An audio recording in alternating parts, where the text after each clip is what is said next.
of bestrocklist.com, and I'm here with Telly of The Word Alive. How are you today? I am wonderful. How are you? I'm great. You guys just started your tour, the Real Sick Tour with Chelsea Grin. Yeah, this will be day 3 today. Day 3. So I'm curious, I think I've heard the story of this, but how did you get the nickname Telly? It's funny. I actually I think last night or the day before, someone asked me, and I told them it's not that cool of a story. I was in a band, local band back like almost 10 years ago now, and I joined the band, and the drummer's name was Tyler, which is my real name. And they were like, "This is getting way too confusing. You're newer, so we're gonna give you a nickname." And then my phone rang while they were having this discussion over what it should be, and one of them, the bass player, said Telly, and then I had it like while I was in that band, and then I moved to California about a year and a half or 2 years almost later to pursue like touring in a band and do it like full time. And I had kind of made like a little bit of a name for myself, but I didn't really know it. And so like when I was meeting people, I'd be like I would introduce myself and I'd be like, Tyler, like from blah, blah, blah, and they're like, from what? And I'm like, and I would be like, Telly? And they're like, oh yeah. And so I was like, fuck my life. I am now never going to be known by my actual name. But it worked out, and I like prefer it because it's just a lot easier because there's only one Telly. So it's like if you've heard my name, it could only be me that you're talking about or hearing about. So for better or worse, everyone pretty much that I've met since March of 2007 knows me as Telly. Most people don't even know that it's a nickname at this point. So they just think it's a weird name. Yeah, some people are like, oh, that's a really cool name. And I used to explain, oh, it's a nickname, but now I'm just like, oh, thanks. Well, what do they write the checks to? That's all that matters, right? Yeah. The person who does that knows my real name, so. Okay, so you said that you didn't have your dog on tour with you this time. Not no. This time. But Colby Jack is your Frenchie. Yes. And she has almost as many followers as like Dan in the band. So yeah, she is definitely cuter than all of us, and she is. I mean, she's just, her personality is so unique and crazy. You can tell when she's angry, frustrated, happy, sad. Like, she just has so many emotions, and you can see it in her face, and it's the best. She's very animated, and then all the postings exactly. that you do on Instagram, it's very funny. So let's talk about your album, Real, that's out now. It has been out for a while. There's a lot of songs on there. I feel like the album's almost like a therapy session. Yeah. It feels that way a lot. So Play the Victim. It seems like that song is talking about how people act when they have adversity or when they face adversity, and you're saying that you have a choice in how you react. Yeah. That's exactly, how I feel. That song I see a lot in this scene, and a lot with the fan bases within our scene, that people just they're choosing to accept negativity, and they're choosing to let it affect how they live their life, the choices they make. And to me, like, I believe obviously everyone's gonna have good days and bad days. You're gonna have days that you're just like, man, I don't want to wake up today, or man, I don't want to leave my bed, or whatever, but I believe happiness is a choice, and I believe that even though you go through those things, you still have the mental ability to push through and be like, you know what, this is just temporary. This is one day.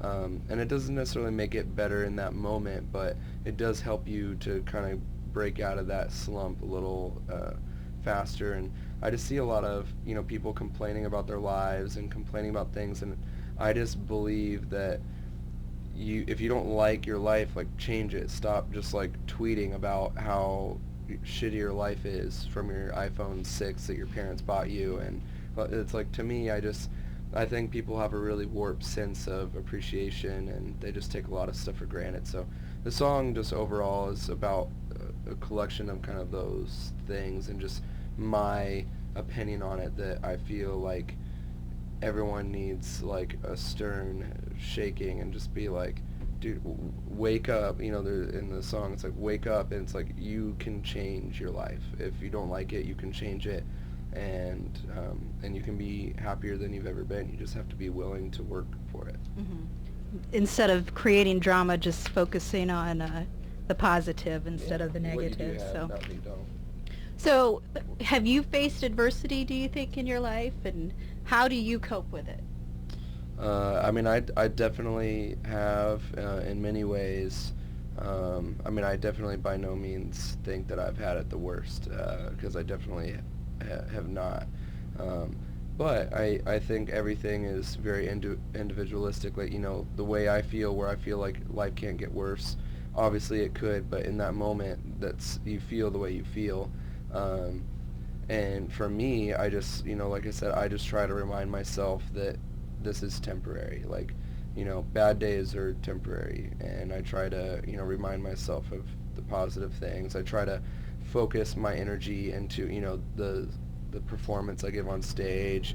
Maybe if I'm having a pretty bad day, I can, spend a little bit more time at merch, where like people are building you up, and because I do think that, you can only give so much. You also have to get. So it's like we're blessed with, people appreciate our music, and if I'm having a really bad day, sometimes all it takes is for me to play a fun show, and then meet some fans who are like, I was having the worst day, and you guys just made it better. It makes me feel better. So it's everyone kind of shares, their energy, and when someone else is giving off positive energy, I try to accept it.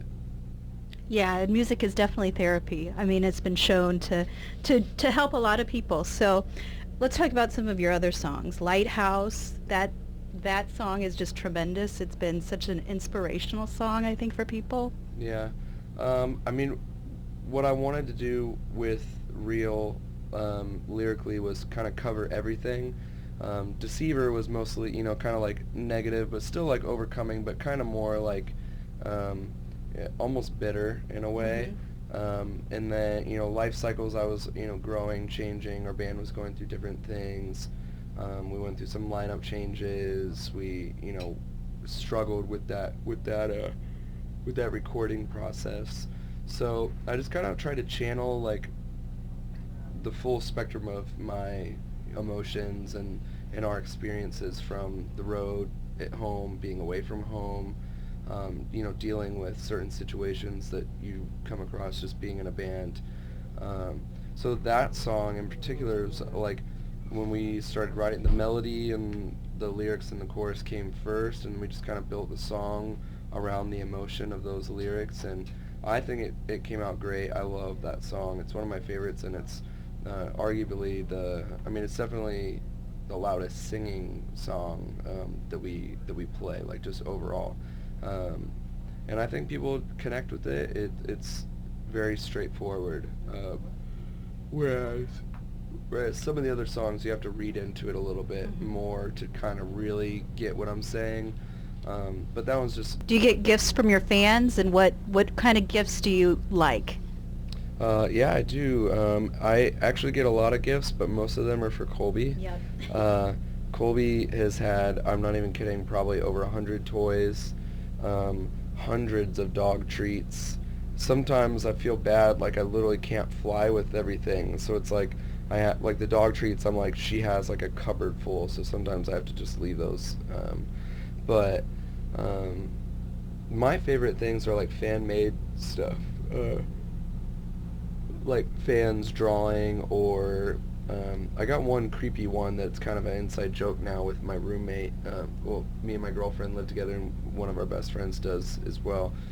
And when she travels a lot, my girlfriend and I do, and then when she travels, we bring Colby to her parents' house, so my roommate's just there alone.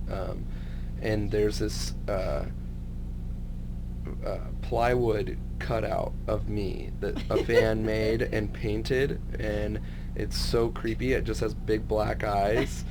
And then my girlfriend has this big poster thing from a photo shoot she did, and then we have a stuffed French bulldog, and my roommate will put like all three of those on the couch and like sit and watch TV. She'll take like a selfie and send it, and it's like, oh, good thing we're hanging out today, guys. Like, so I like fan-made stuff because we could do fun stuff like that. Yeah, that is fun. Where are you from? Where did you grow up? I grew up the first 20 years of my life in Dayton, Ohio. Okay. And what kind of music did you listen to growing up? All kinds. I mean, the first music I got into was what my parents listened to, which was like classic rock, country, jazz, a little jazz, a lot of classical music, and then my mom liked stuff like Hootie and the Blowfish, Celine Dion, just like random stuff that was popular, I guess, at the time. But I'd say classic rock was the biggest influence as far as like what I loved, like, and what I listen to the most now. And classical, I love classical music. Yeah, what kind of music do you listen to now then? My favorite music to listen to, I'd say it varies. On tour, I try to not listen to too much that has like screaming or heavy music, with the exception of like the Deftones, and maybe a couple other bands. But I try to listen to, I love like post-rock music, like Sigur Rós, Mogwai, 65 Days of Static, just like random indie music like that isn't as vocal based. It's just like cool music that I can kind of just get lost in it. And then when I'm home, I actually surprisingly listen more and more to the radio now, and actually started getting into country music because I just like, now that I've played, in bands, I just appreciate the musicianship and songwriting of country songs so much more. I mean, there's some of the best musicians on the planet, and they're just so perfect and clean, and their takes, like, I know that we've had some friends, or tour manager Luke lives in Nashville, like, they'll come in and, like, never having heard a song or anything, and they'll just look at, like, the music, and it's, like, one take, and they can, like, record, like, every single song, and it's just, like, you couldn't do that in, like, our genre, and it's just so, I don't know, it's such a higher level of musicianship, as far as like they just respect their instruments so much, and so I listen to a lot of stuff though. Okay, I think that's all I have. I will leave it by saying check out The Word Alive with Chelsea Grin on the Real Sick Tour, and it seems like you guys are doing smaller, intimate venues. Yeah, this is our first B Market tour we've done in years. So it's cool. We haven't played a lot of these markets. Some of them ever. Some of them we haven't played. Like, we're playing Austin. We haven't played since 2010. Corpus Christi we haven't played since 2010. Like, we're playing some places that we haven't been to in a really long time. And then we played like Omaha. This is our second time here in Bloomington, and we're just trying to give the fans a chance to not have to drive to the nearest major city, because that's been like every tour we've been on for the last couple of years. So we just wanted to do something where we could play for our fans that don't get a lot of shows. Yeah, I know the fans appreciate it too, to be up close with you and catch you when you're crowd surfing. Yeah, exactly. All right, thank you. Thank you so much. Thank you.